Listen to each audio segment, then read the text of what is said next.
बोलो कृष्ण कन्हैया लाल की, भागवत भगवान की। तो भगवान कहते हैं कि मांगने वाली भक्ति निर्मल भक्ति नहीं होती है।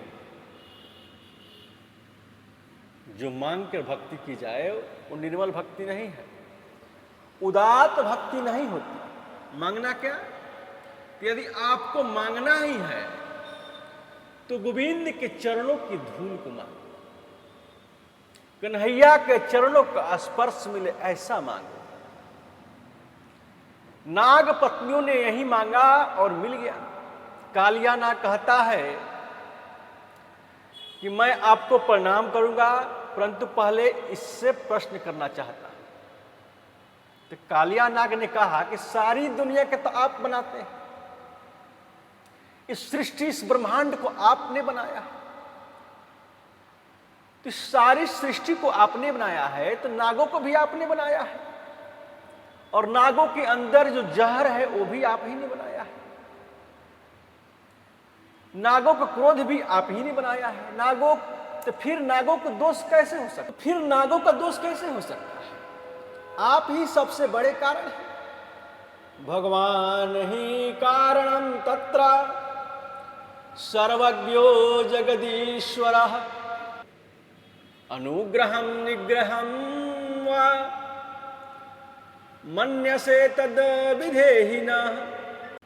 तो भगवान ने कहा कि कालिया नाग मैंने तुझे मारा नहीं है, केवल जरा सा दंड दिया। देखो, तुम्हारे जमुना में रहने से मेरे भोली भाई गाय, मेरी भोली भाली गाय मर जाती है, मेरे ब्रजवासी समाप्त होते जा रहे हैं। तुम इस जमुना को छोड़कर रमणक द्वीप में चले जाओ। कालिया नाग ने पूरे ब्रज को प्रणाम किया। ये सारी बातें जल के भीतर हुई। कृष्ण को अपने फन पर बैठाकर कालिया नाग ने जल के ऊपर आया, और यमुना किनारे सब मूर्छित पड़े हुए थे। और जैसे ही कृष्ण ने बाहर निकलकर मुरली की तान छोड़ी तो ब्रजवासी बोले, भैया मैया तेरे लाला आ गयो, तेरे कन्हैया आ गयो। मैया ने जैसे ही कालिया नाग पर कृष्ण को देखा, भगवान जो है कालिया नाग के फन पर बैठे हुए हैं, एक पैर पर खड़े हुए हैं, एक पैर को मोड़े हुए हैं। अद्भुत दृश्य है। मैया बोल रही, कन्हैया जल्दी उतर जा, जल्दी आ जा, कालिया नाग तुझे खा जाएगा। कन्हैया बोले, मैया तू चिंता मत कर, ये तो मेरे चेला हो गया है, अब या के लिए तुम्हें चिंता करने की कोई बात नहीं है। बार बार यशोदा ने गोविंद को फिर कन्हैया वहां से उतर कर आए और माता यशोदा के गोद में अंक में भर लिए। आज पूरे ब्रज में आग लग गई। मेरे गोविंद ने उस दावाग्नि का पान कर लिया, कृष्ण ने अपने अग्नि को पी लिया। कन्हैया गैया चराते हुए दूर जाते हैं। गोपियां अपने घर में बैठी रहती हैं, लेकिन घर में बैठी बैठी गोपी चिंतन के माध्यम से कृष्ण लीला का दर्शन करती है। चिंतन में बड़ी ताकत है। मैं यह कहना चाहता हूं कि यदि आपका चिंतन प्रौढ़ है, आपका चिंतन यदि श्रेष्ठ है, तो बाके बिहारी जी आज वृंदावन में कैसे रंग का पोशाक धारण की है, ये आप कलकत्ता में भी रहकर देख सकते हैं। यदि चिंतन श्रेष्ठ नहीं है तो बिहारी जी के मंदिर में जाकर आपको फुवारा दिखेगा, बिहारी जी नहीं दिखेंगे। गोपियां घर में बैठी हैं और गोविंद गौ चराने दूर जा रहे हैं। घर में बैठे बैठे गोपियां कृष्ण की झांकी का दर्शन करती हैं। एक गोपी दूसरी गोपी से कह रही है, देखो लाला की झांकी कैसी है। बोली, कैसी है? वरहा पीडम नटवर वपुः कर्णयो कर्णिकारं बिभ्रद्वासः कनककपीशं वैजयन्ती च मालं रन्धाना वेणारधरसुधा या पुरयन् गोपवृन्दै वृन्दारण्यम् अस्पदारमणं प्रवीशदर्गीकति प्रावीश गीत कीर्ति। मोर पंख का जिसके मुकुट पहना हुआ है, नटों में जिसकी श्रेष्ठ वपु है, ऐसे कृष्ण गौ चराने के लिए जाते हैं। कृष्ण की झांकी बहुत मधुर है। कभी कभी चारों तरफ से गाय घेर लेती है। कृष्ण की मुरली को सुनने के लिए गाय एकाग्र हो जाती है, एक जगह सभी जुट जाती है। गायों के बछड़े दूध पीते हैं, लेकिन मुरली की सुनकर धुन पीना भी भूल जाते हैं। यमुना जी के जल में बाढ़ आ जाती है। तो कृष्ण के चरणों का आलिंगन करके वापस चला जाता है।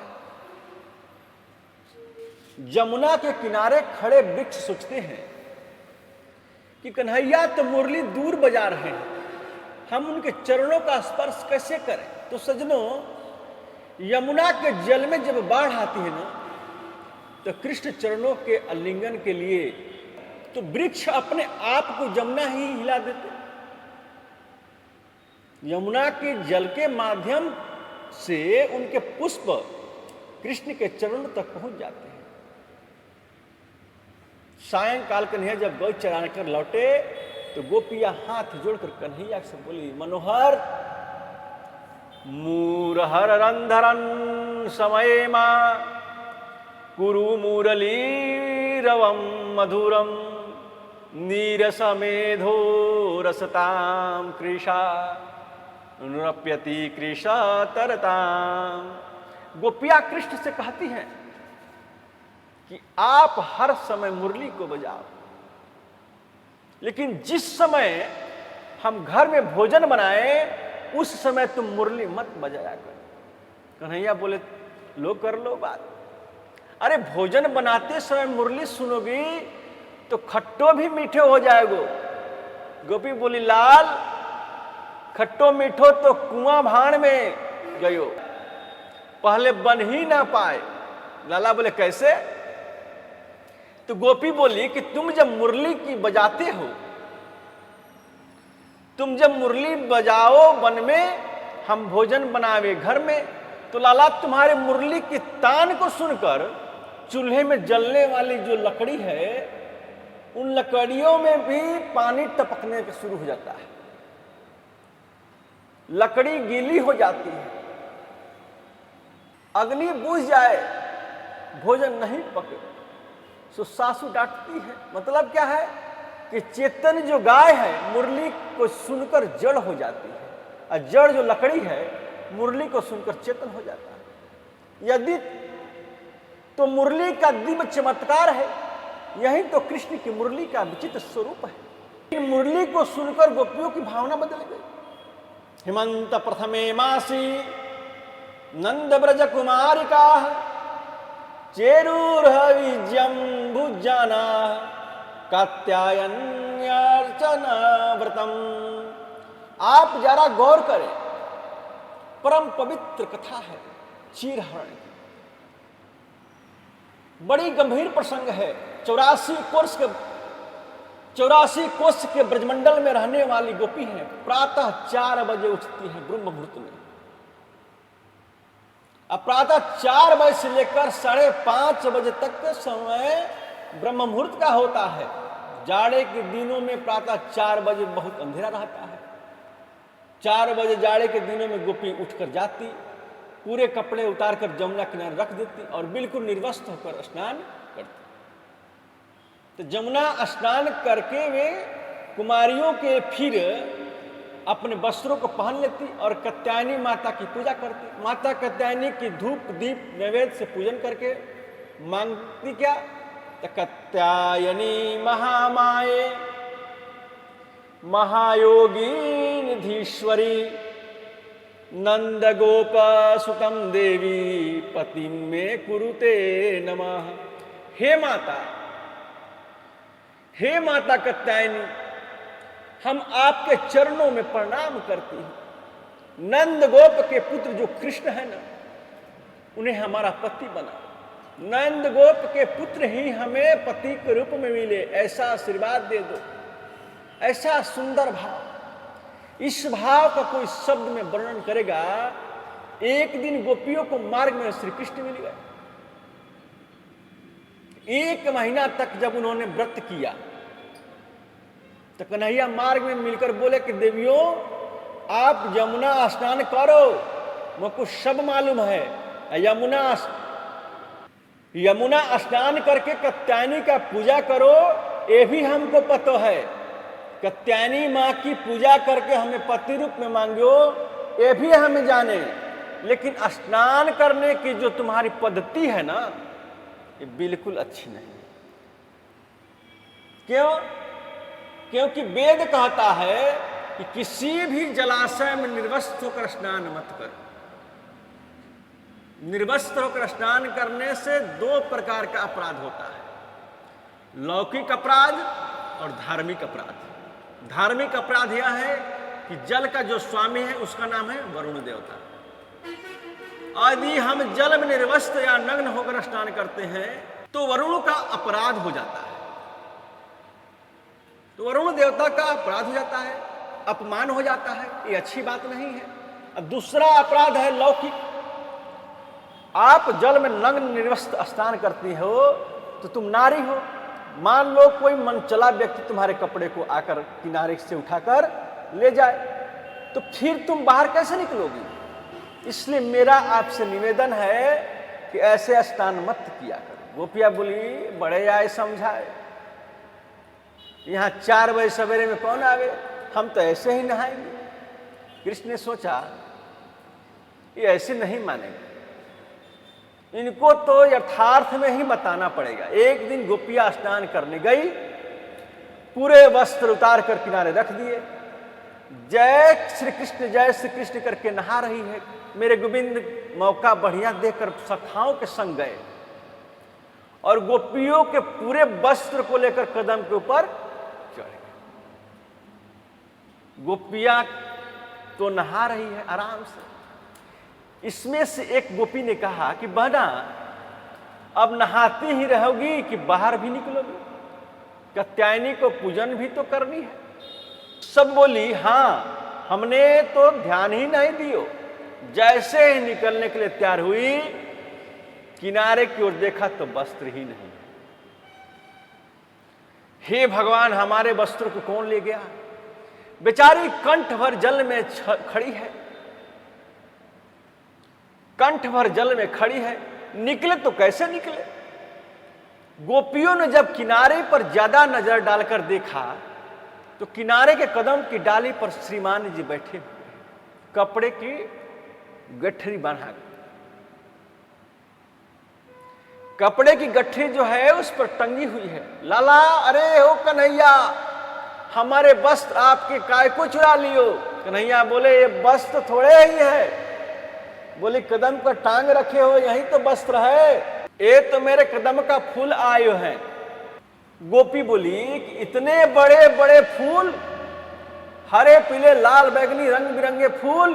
कन्हैया बोले, मेरे कदम दुनिया से निराली है, यहाँ पे ऐसे ही फूल आवे। गोपिया ने कहा, श्याम सुंदर ते दास करवाम तवोदितम देहि वासांसी धर्मज्ञ नोचे द्रागे बुआमहे। लल्ला, आप जो कहेंगे हम करेंगे, आप जो कहेंगे हम करेंगे, हमारे वस्त्र हमको दे दो। कन्हैया ने कही कि सुनो, यदि ये कदम पर तुम्हारे वस्त्र हैं और यदि तुम्हें अपने वस्त्र चाहिए, एक ही काम कर सकते हो। भक्त्यो यदि मे दास्यो मयोक्तम वा करिष्यथा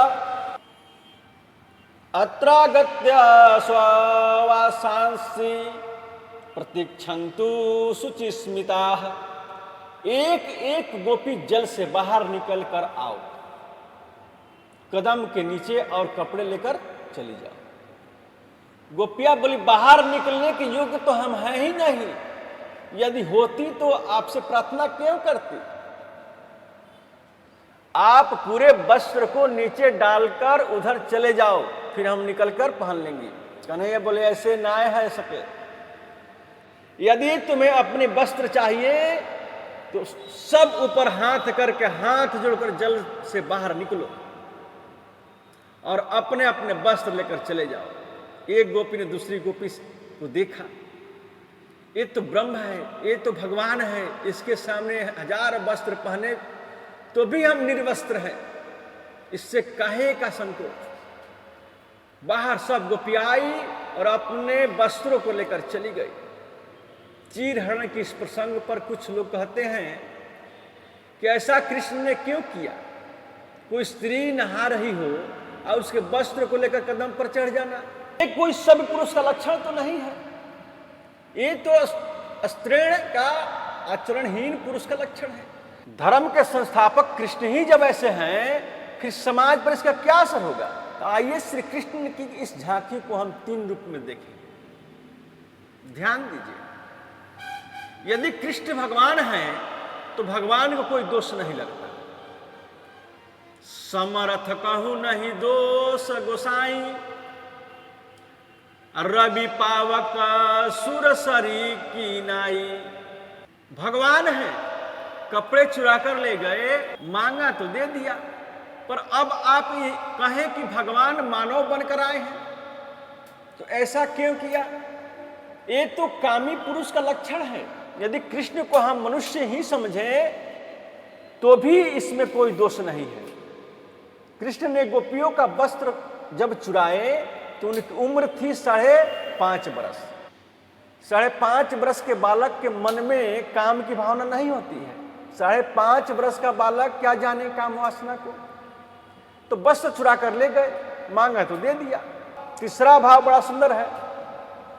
कृष्ण है ईश्वर, तो गोपी है जीव, अब वस्त्र है अविद्या। तो कृष्ण रूपी ईश्वर ने जब जीव रूपी गोपियों का अविद्या रूपी वस्त्र को चुराया तो किसी लहंगा फरिया को नहीं चुराया, उस अविद्या रूपी वस्त्र को ज्ञान भरकर उसे वापिस कर दिया। ये भी चीरहरण की लीला का एक तात्पर्य है।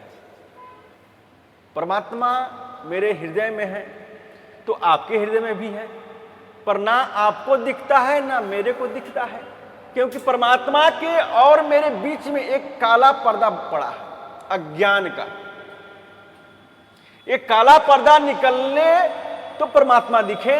गोपियों को प्रभु ने आश्वस्त किया, शरद पूर्णिमा की रात्रि में आपके और किशोरी राधा के संग में रास लीला करूंगी।